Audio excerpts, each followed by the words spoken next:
Even though I love this topic, I get confused by ETFs all the time. I mean, ETF, Exchange Traded Fund. Yes, ETFs. The things you can buy in your investment account that everyone keeps raving about. I first started learning about ETFs way back in 2019, and since then, I've become more and more of a fan. If you want to know why, I am going to tell you. But first, let's start with the basics. What even is an ETF? If we expand the acronym into a sentence, it is a fund that is traded on an exchange. In the world of investing, a fund is basically a giant pot of money from a bunch of different people like you. The point is to pool your money together so that you can benefit from working as a group.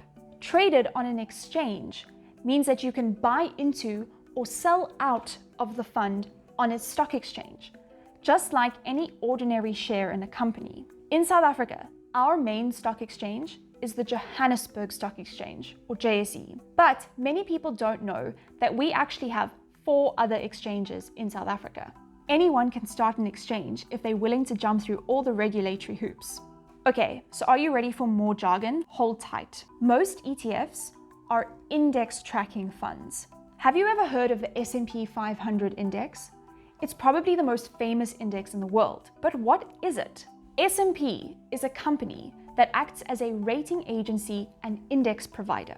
They make the index, which is actually just a list. They say, here's a list of the 500 biggest companies in America according to these criteria that we chose. Do with that what you will. And that's all they do. They have other indices too. And there are many other index providers that also have their own indices. But let's just think about this one for now. Next, an ETF provider like Satrix comes along, not treats, tricks, and says, cool, thanks. I'll use your list as a guideline. I'll buy all of the companies on your list and I'll bundle them together and sell shares of that bundle on the stock exchange.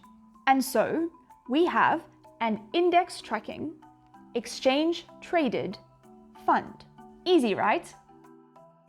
That's all well and good, but how am I supposed to know which index to choose? There are hundreds of indices out there, so it's totally understandable to feel overwhelmed by all the options. The question of which index to buy is really an investment strategy question. Ideally, you should know how long you want to invest your money for, which industries and regions do you want to invest in, and whether you want to invest in developed markets like the US and Europe, or whether you're also interested in developing markets like South America and Africa. It's a bigger question that also requires consideration of the rest of your portfolio as a whole. But it doesn't have to be hard and complicated. Honestly, my strategy is pretty lazy.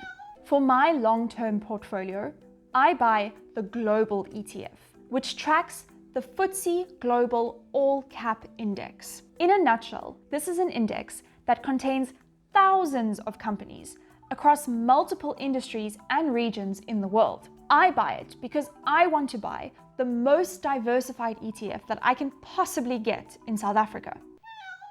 It's also the only ETF that I buy, but you can buy multiple different ETFs and as many as you want. My only advice is that you check the details of each index that you are buying and make sure that you're not buying 2 different indexes that are basically the same. For example, you'll have a lot of overlap if you buy an S&P 500 and a NASDAQ 100 ETF, because the top 10 companies in each of them are almost exactly the same. If you're happy with that, cool. But just be aware of it because you don't want to be thinking you have more diversity than you actually do. My favorite way to compare different ETFs is to use Easy ETF's Easy Compare tool. Here's an example of the UI, where I've pulled up 3 different S&P 500 ETFs available in SA. This gives a nice overview of the differences between them. But as you can see, they all have a similar price, which is expected given that they are tracking the same index. We'll talk about the fact sheets a little later. When it comes to choosing between similar ETFs like this, I would suggest always opting for the one with the lowest costs. The dreaded topic of costs. Let's talk about that for a moment. As much as it would be super cool if we could buy into these funds with absolutely no costs, that's unfortunately not how it works. In our example from earlier, Satrix incurs a lot of costs to run their fund. They have to pay S&P for that list, they have to pay licensing fees and auditing fees, they have to pay their staff, and so on. So they pass that cost on to us. We can view that in the form of the TER, or the total expense ratio. The TER is a neat little number that tells you how much it will cost you to invest in a particular ETF. It's expressed as an annual percentage, but the way that the TER is calculated is by taking the total annual cost of running the ETF and dividing that by the total value of the ETF.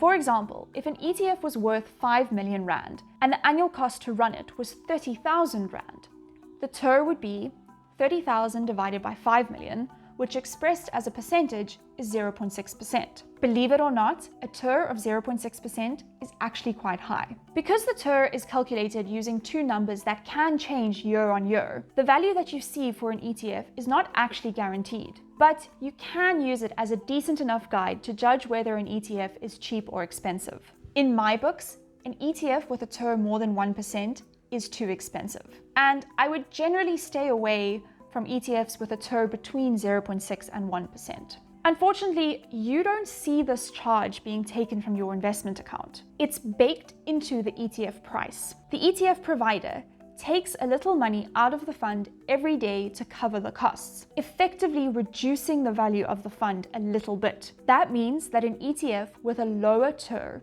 will yield returns that are closer to the index that it's tracking in comparison to an ETF with a higher TER. Here's an example of the FMB Top 40 ETF. You can see that the ETF is lagging slightly behind the index that it's tracking. There are actually many factors that can cause this. Sometimes the ETF needs some time to catch up with the index when the index is updated. That's a possible reason for this tracking error. But the costs of running the ETF is also one of the reasons. You can find the TER for an ETF by looking at its MDD, or Minimum Disclosure Document. Every ETF is required to provide one of these by law. It tells you a bunch of things about the ETF. For example, what are the top 10 companies in the ETF? What is the current size of the fund? What are its historical returns? And a whole lot more. If you're ever considering buying a new ETF, always start at the MDD. Specifically, look at the TER and then take it from there. You can usually find this document on the ETF provider's website, or have a look at Easy Compare. They do have most of the South African ETFs on there. Okay, so I've rambled on about how ETFs work and their fees and whatnot, but I promise to tell you why I love them. The main reason why I'm such a big fan of ETFs is because an index tracking ETF is passively managed. What does that mean? It means that the funds are basically run by computers. Humans just need to provide the list, the index, and the computers do the rest, the buying and selling and adjusting once a new list is provided.